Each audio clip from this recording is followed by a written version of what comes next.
ದರ್ಶನ್ ಕೋರ್ಟ್ಗೆ ಹಾಜರಾಗುವಂತ ಸಾಧ್ಯತೆ ಇದೆ. ಜಾಮೀನು ಬಾಂಡ್ಗೆ ಸಹಿ ಹಾಕಬೇಕಿದೆಯಲ್ಲ, ಈ ಹಿನ್ನೆಲೆಯಲ್ಲಿ ಕೋರ್ಟ್ಗೆ ಹಾಜರಾಗುವಂತ ಸಾಧ್ಯತೆ ಇದೆ. ಬಾಂಡ್ ಸಹಿ ಮಾಡೋದಕ್ಕೆ ದರ್ಶನ್ ಕೋರ್ಟ್ಗೆ ಹಾಜರಾಗುವಂತ ಸಾಧ್ಯತೆಗಳು ಹೆಚ್ಚಾಗಿದೆ ಇವತ್ತಿನ ದಿನ. ಅದನ್ನೇ ಮಾತನಾಡ್ತಾ ಇದ್ವಿ. ಅಂತ ಹೇಳಿದ್ರೆ ಕಾನೂನಾತ್ಮಕವಾಗಿ ಯಾವ್ದಾದ್ರು ಪ್ರೊಸೀಜರ್ಸ್ಗಳು ಬಾಕಿ ಇದೆಯಾ ಅನ್ನೋದಂತ ನೋಡಿದಂತ ಸಂದರ್ಭದಲ್ಲಿ ಜಾಮೀನು ಬಾಂಡ್ಗೆ ಸಹಿ ಹಾಕೋದಕ್ಕೆ ಕೋರ್ಟ್ಗೆ ಹಾಜರಾಗುವಂತ ಸಾಧ್ಯತೆಗಳಿದೆ ದರ್ಶನ್ ಇವತ್ತಿನ ದಿನ.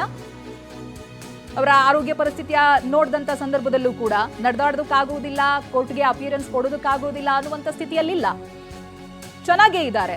ಹಾಗಾಗಿ ಇವತ್ತಿನ ದಿನ ಬಾಂಡ್ಗೆ ಸಹಿ ಹಾಕೋದಕ್ಕೆ ಕೋರ್ಟ್ಗೆ ತೆರಳುವಂತ ಸಾಧ್ಯತೆ ಇದೆ.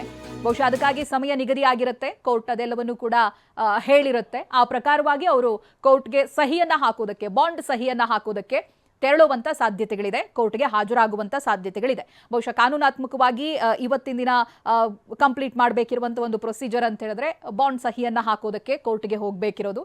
ಸೊ ಅದನ್ನ ಇವತ್ತಿನ ದಿನ ಪೂರ್ತಿ ಮಾಡುವಂತ ಸಾಧ್ಯತೆಗಳಿದೆ. ಇವತ್ತೇ ಕೋರ್ಟ್ಗೆ ಹಾಜರಾಗುವಂತ ಸಾಧ್ಯತೆ ಇದೆ. ಇದೀಗ ಅವರು ತೆರಳುತ್ತಾ ಇರೋದು ಪತ್ನಿ ವಿಜಯಲಕ್ಷ್ಮಿ ಮನೆಗೆ. ಅದಾದ ನಂತರ ಕೊಟ್ಟಿರುವಂತಹ ಸಮಯಕ್ಕೆ ಅನುಗುಣವಾಗಿ ಹೋಗಿ ಕೋರ್ಟ್ಗೆ ಆ ಬಾಂಡ್ ವಿಚಾರದಲ್ಲಿ ಸಹಿಯನ್ನ ಹಾಕುವಂತ ಸಾಧ್ಯತೆಗಳಿದೆ. ಈ ಜಾಮೀನಿಗೆ ಸಂಬಂಧಪಟ್ಟಂತ ಬಾಂಡ್ಗೆ ಸಹಿಯನ್ನ ಹಾಕಬೇಕಿದೆ. ಅದಕ್ಕಾಗಿ ಕೋರ್ಟ್ಗೆ ಹೋಗುವಂತ ಸಾಧ್ಯತೆಗಳು ಇವತ್ತಿನ ದಿನ ಕಂಡು ಬರ್ತಾ ಇದೆ.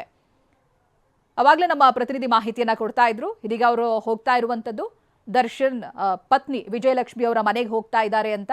ಆಗ್ಲೇ ಹೇಳಿದಾಗೆ ಯಾವುದೇ ರೀತಿಯಾದಂತಹ ಕುಂಠಿತ ಹೋಗೋದು ಅಥವಾ ನೋವಿರುವಂತದ್ದೇನು ಕಾಣಿಸ್ತಾ ಇಲ್ಲ. ಹತ್ತಿರದಲ್ಲೇ ಕಂಡಿರುವಂತ ನಮ್ಮ ಪ್ರತಿನಿಧಿ ರಾಜಪ್ಪ ಕೂಡ ಹೇಳ್ತಾ ಇದ್ರು, ಹೌದು, ಬಿಜೆಎಸ್ ಆಸ್ಪತ್ರೆಗೆ ಅಡ್ಮಿಟ್ ಆಗುವಂತ ದಿನ ಅವರಲ್ಲಿ ಇದ್ದಂತ ಪೇನ್ ಆಗಿರ್ಬೋದು, ನಡೆದಾಡೋದಕ್ಕೆ ಕಷ್ಟಪಡ್ತಾ ಇದ್ದಂತ ರೀತಿ, ಇವತ್ತಿನ ದಿನ ಡಿಸ್ಚಾರ್ಜ್ ಆಗಿದ್ದಂತ ದಿನ ಇವತ್ತು ಕಾಣೋದಕ್ಕೆ ಸಿಗ್ಲಿಲ್ಲ. ಆರಾಮಾಗಿ ಅವರು ನಡೆದುಕೊಂಡು ಬಂದ್ರು. ಅವರ ಕುಟುಂಬ ಹಾಗೆ ಸ್ನೇಹಿತರು ಕೂಡ ಅವರ ಜೊತೆಯಾಗಿದ್ರು. ಇದೀಗ ಪತ್ನಿ ವಿಜಯಲಕ್ಷ್ಮಿ ಮನೆ ಕಡೆಗೆ ಹೊರಟಿದ್ದಾರೆ ಅಂತ.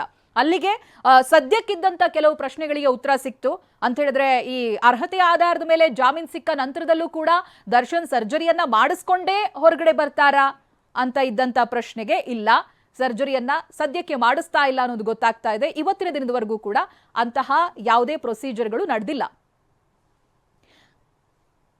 ಈ ಬಗ್ಗೆ ಡೀಟೇಲ್ಸ್ ಅನ್ನ ಪಡೆದುಕೊಳ್ತಾ ಹೋಗ್ತೀನಿ. ಪ್ರತಿನಿಧಿ ರಮೇಶ್ ಫೋನ್ ಸಂಪರ್ಕದಲ್ಲಿದ್ದಾರೆ. ರಮೇಶ್, ಒಂದು ಇವತ್ತಿನ ದಿನ ಅವರೇನೋ ಬಾಂಡ್ಗೆ ಸಹಿಯನ್ನ ಹಾಕುವುದಕ್ಕೆ ಕೋರ್ಟ್ಗೆ ತೆರಳುವಂತ ಸಾಧ್ಯತೆ ಇದೆ ಅಂತ, ಆ ವಿಚಾರಕ್ಕೆ ಸಂಬಂಧಪಟ್ಟ ಹಾಗೆ ನಿಮ್ಮಿಂದ ಅಪ್ಡೇಟ್ಸ್ ಬೇಕು.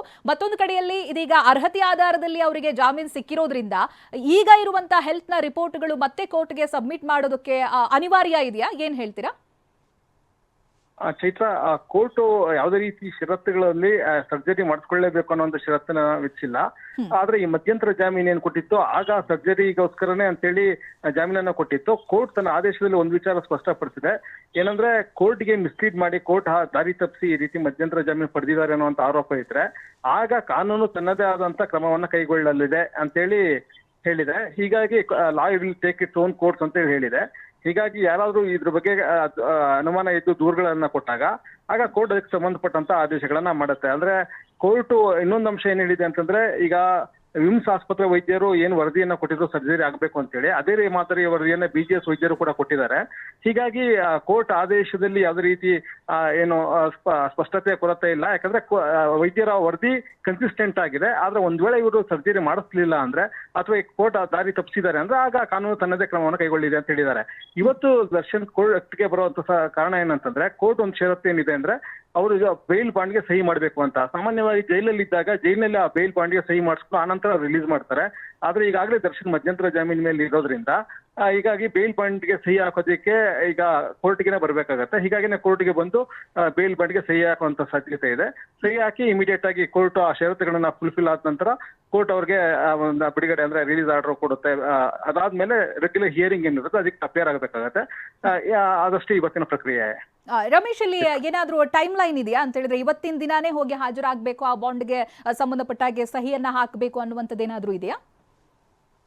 ಚೈತ್ರ, ಆ ರೀತಿ ಅವಶ್ಯಕತೆ ಏನಿರ್ಲಿಲ್ಲ.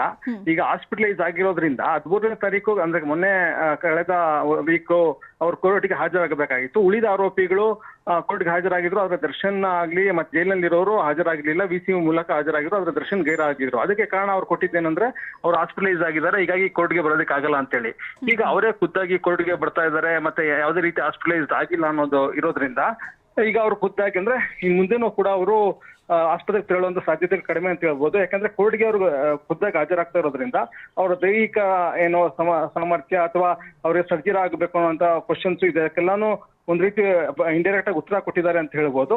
ಆದ್ರೆ ಎಲ್ಲೋ ಒಂದ್ ಕಡೆ ಹೈಕೋರ್ಟ್ ದಾರಿ ತಪ್ಪಿಸಿದಾರೆ ಅನ್ನೋಂತ ಪ್ರಶ್ನೆ ಈಗ್ಲೂ ಹಾಗೆ ಇದೆ. ಅದಕ್ಕೆ ಯಾರಾದ್ರೂ ಕೋರ್ಟ್ ನಲ್ಲಿ ಕೇಸ್ ಹಾಕಿದ್ರೆ ಆಗ ಮುಂದಿನ ಕ್ರಮ ಆಗುತ್ತೆ. ಎಸ್, ಇನ್ನು ಮುಂದೆ ಇನ್ನೊಂದು ಪ್ರಶ್ನೆ ಹುಟ್ಟೋದು ಅಂತ ಹೇಳಿದ್ರೆ, ಇದೀಗ ಪೊಲೀಸರ ನಡೆ ಯಾವ ರೀತಿಯಾಗಿರುತ್ತೆ ಅನ್ನುವಂಥದ್ದು. ಚೈತ್ರ, ಈಗ ಇನ್ನೊಂದು ಆಪ್ಷನ್ ಏನಿದೆ ಅಂದ್ರೆ ಪೊಲೀಸ್ಗೆ ಈಗ ಸುಪ್ರೀಂ ಕೋರ್ಟ್ ನಲ್ಲಿ ಅರ್ಜಿಯನ್ನ ಸಲ್ಲಿಸೋದು, ಜಾಮೀನನ್ನ ರದ್ದುಪಡಿಸಿ. ಯಾಕೆಂದ್ರೆ ಅವರ ನಡವಳಿಕೆಯನ್ನ ಗಮನಿಸಿ, ಯಾಕಂದ್ರೆ ಮಧ್ಯಂತರ ಜಾಮೀನು ಪಡ್ಕೋಬೇಕಾದ್ರೆ ಈ ರೀತಿ ಕೋರ್ಟ್ಗೆ ಅವ್ರ ಭರವಸೆಯನ್ನ ಕೊಟ್ಟಿದ್ರು, ಅಂದ್ರೆ ಈ ರೀತಿ ಹೇಳಿಕೆಯನ್ನ ಕೊಟ್ಟಿದ್ರು, ಸರ್ಜರಿ ಅವಶ್ಯಕತೆ ಇದೆ, ಸರ್ಜರಿ ಆಗದಿದ್ರೆ ಪ್ಯಾರಲಿಸಿಸ್ ಆಗುತ್ತೆ ಅಂತ ಹೇಳಿ. ಆದ್ರೆ ಅದಾದ್ಮೇಲೂ ಕೂಡ ಅವರು ಸರ್ಜರಿಯನ್ನ ಮಾಡ್ತಿಲ್ಲ. ಅಂದ್ರೆ ರೆಗ್ಯುಲರ್ ಬೇಲ್ ಆಗಿದ ತಕ್ಷಣನೇ ಕೋರ್ಟ್ಗೆ ಹಾಜರಾಗಿದ್ದಾರೆ. ಇದೆಲ್ಲವನ್ನ ಕೂಡ ಪರಿಗಣಿಸಿದ್ರೆ ಅವ್ರು ಕೋರ್ಟ್ ಆದಿ ತಪ್ಪಿಸಿದ್ದಾರೆ, ಹೀಗಾಗಿ ಅವ್ರ ಜಾಮೀನನ್ನ ರದ್ದುಪಡಿಸಿ ಅಂತ ಹೇಳಿ ಸುಪ್ರೀಂ ಕೋರ್ಟ್ಗೆ ಅರ್ಜಿ ಸಲ್ಲಿಸೋದಕ್ಕೆ ಒಂದು ಕಾರಣ ಆಗ್ಬೋದು ಈ ಒಂದೆಲ್ಲ ಬೆಳವಣಿಗೆಗಳು. ಹೀಗಾಗಿ ಇದಕ್ಕೆ ಯಾವ ರೀತಿ ಅವ್ರು ಎಕ್ಸ್ಪ್ಲನೇಷನ್ ಕೊಡ್ತಾರೆ, ಯಾವ ರೀತಿ ವಿವರಣೆ ಕೊಡ್ತಾರೆ ಅನ್ನೋದನ್ನ ನಾವು ಕಾದು ನೋಡ್ಬೇಕಾಗತ್ತೆ ಚೈತ್ರ. ಓಕೆ ಓಕೆ ಇಲ್ಲಿ ಬಹಳಷ್ಟು ಗೊಂದಲ ಇದೆ. ಒಂದು ಕೇವಲ ಕಂಫರ್ಟ್ಗೋಸ್ಕರ ಅವರೇನಾದ್ರೂ ಈ ರೀತಿಯಾಗಿ ಆರೋಗ್ಯದ ನೆಪವನ್ನ ಒಡ್ಡಿದ್ರ ಅಂತ ಹೇಳಿದ್ರೆ, ಜೈಲಿನಲ್ಲಿ ಇರೋದಕ್ಕೆ ಕಷ್ಟ ಆಗುತ್ತೆ, ಅಲ್ಲಿ ಬೆಡ್ನ ವ್ಯವಸ್ಥೆಗಳೆಲ್ಲ ಏನೂ ಇಲ್ಲ, ಅಟ್ಲೀಸ್ಟ್ ಆಸ್ಪತ್ರೆಯ ಬೆಡ್ ಮೇಲೆ ರಿಲ್ಯಾಕ್ಸ್ ಆಗ್ಬೋದು ಅನ್ನುವಂಥ ಕಾರಣವನ್ನೇನಾದ್ರೂ ಕೊಟ್ಟು ಈ ರೀತಿಯಾಗಿ ಆರೋಗ್ಯದ ಆಧಾರದ ಮೇಲೆ ಬೇಲನ್ನ ಪಡೆದ್ರ ಅನ್ನುವಂಥ ಪ್ರಶ್ನೆಗಳು ಕೂಡ ಹುಟ್ಟುಕೊಳ್ಳುತ್ತೆ. ಎಸ್, ರಮೇಶ್ ಕೂಡ ಅದನ್ನೇ ಹೇಳ್ತಾ ಇದ್ರು, ಈ ಬಾಂಡ್ಗೆ ಸಹಿಯನ್ನ ಹಾಕ್ಬೇಕಲ್ಲ ಆ ವಿಚಾರವಾಗಿ ಅಲ್ಲಿ ಯಾವುದೇ ರೆಸ್ಟ್ರಿಕ್ಷನ್ಸ್ ಇಲ್ಲ ಅಂತ ಹೇಳಿದ್ರೆ ಇವತ್ತಿನ ದಿನನೇ ನೀವು ಹೋಗ್ಬೇಕು, ಇವತ್ತೇ ಅಪಿಯರ್ ಆಗಬೇಕು, ಸಹಿ ಮಾಡಬೇಕು ಅನ್ನುವಂಥದ್ದಿಲ್ಲ. ಬಿಕಾಸ್ ಅವರು ಅನಾರೋಗ್ಯ ಸಮಸ್ಯೆಯಿಂದ ಇದ್ದಾರೆ, ಅದಕ್ಕೆ ಬೇಕಿರುವಂತ ಚಿಕಿತ್ಸೆಯನ್ನ ಪಡೆದಿದ್ದಾರೆ, ಇವಾಗಷ್ಟೇ ಮನೆ ಕಡೆ ಹೊರಟಿದ್ದಾರೆ. ಸೊ ಇದನ್ನೆಲ್ಲ ಪರಿಗಣಿಸಿ ಆ ರೀತಿಯಾದಂತ ರೆಸ್ಟ್ರಿಕ್ಷನ್ಸ್ ಇಲ್ಲ ಅನ್ನೋದಾಗಿ ಹೇಳಲಾಗ್ತಾ ಇದೆ. ಜಾಮೀನು ಬಾಂಡ್ಗೆ ಸಹಿ ಹಾಕಬೇಕಿರುವಂತ ಹಿನ್ನೆಲೆ ಬಹುಶಃ ದರ್ಶನ್ ಅವರು ಹೊರಗಡೆ ಬಂದಿರಬಹುದು. ಶ್ಯೂರಿಟಿ ಬಾಂಡ್ಗೆ ಸಹಿ ಹಾಕೋದಕ್ಕೆ ದರ್ಶನ್ ಬಂದಿದ್ದಾರೆ ಅನ್ನುವಂತ ಅಪ್ಡೇಟ್ ಸಿಗ್ತಾ ಇದೆ ನೋಡಿ. ಸೆಷನ್ಸ್ ಕೋರ್ಟ್ಗೆ ದರ್ಶನ್ ಆಗಮಿಸ್ತಾ ಇದ್ದಾರೆ ಅನ್ನೋದು ಗೊತ್ತಾಗ್ತಾ ಇದೆ.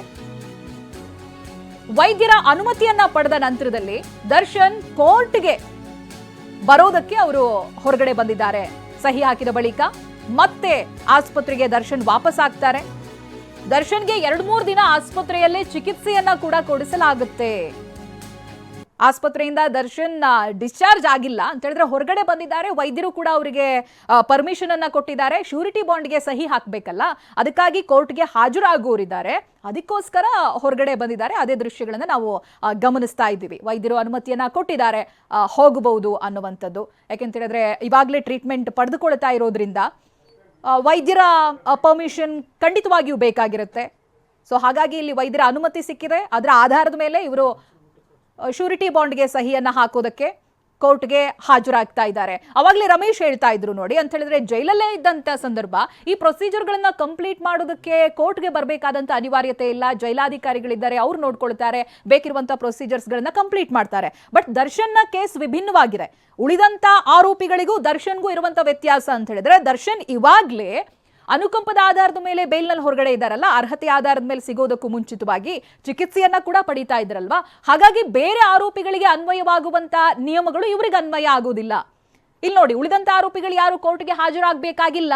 ಯಾಕೆಂತ ಹೇಳಿದ್ರೆ ಅವರು ಜೈಲ್ನಲ್ಲಿದ್ದಾರೆ, ಅಲ್ಲಿ ಜೈಲಾಧಿಕಾರಿಗಳು ಅದರ ಪ್ರೊಸೀಜರ್ಸ್ಗಳನ್ನ ಕಂಪ್ಲೀಟ್ ಮಾಡ್ತಾರೆ. ಆದರೆ ದರ್ಶನ್ ಅವರದ್ದು ಇದು ಹೊರತಾದಂತ ಕೇಸ್. ಇದಾಗ್ಲೇ ಅನಾರೋಗ್ಯ ಅವ್ರಿಗೆ ಕಾಡ್ತಾ ಇದೆ, ಚಿಕಿತ್ಸೆಯನ್ನ ಪಡೆದುಕೊಳ್ತಾ ಇದ್ದಾರೆ. ಹಾಗಾಗಿ ಅವ್ರು ಹೊರಗಡೆ ಬರಬೇಕು, ಕೋರ್ಟ್ಗೆ ಅಪಿಯರ್ ಆಗಬೇಕು, ಜೊತೆಗೆ ಆ ಶ್ಯೂರಿಟಿ ಬಾಂಡ್ಗೆ ಸಹಿಯನ್ನ ಹಾಕಬೇಕು, ಕಾನೂನಾತ್ಮಕವಾಗಿರುವಂತ ಪ್ರೊಸೀಜರ್ಸ್ಗಳನ್ನ ಕಂಪ್ಲೀಟ್ ಮಾಡಬೇಕು.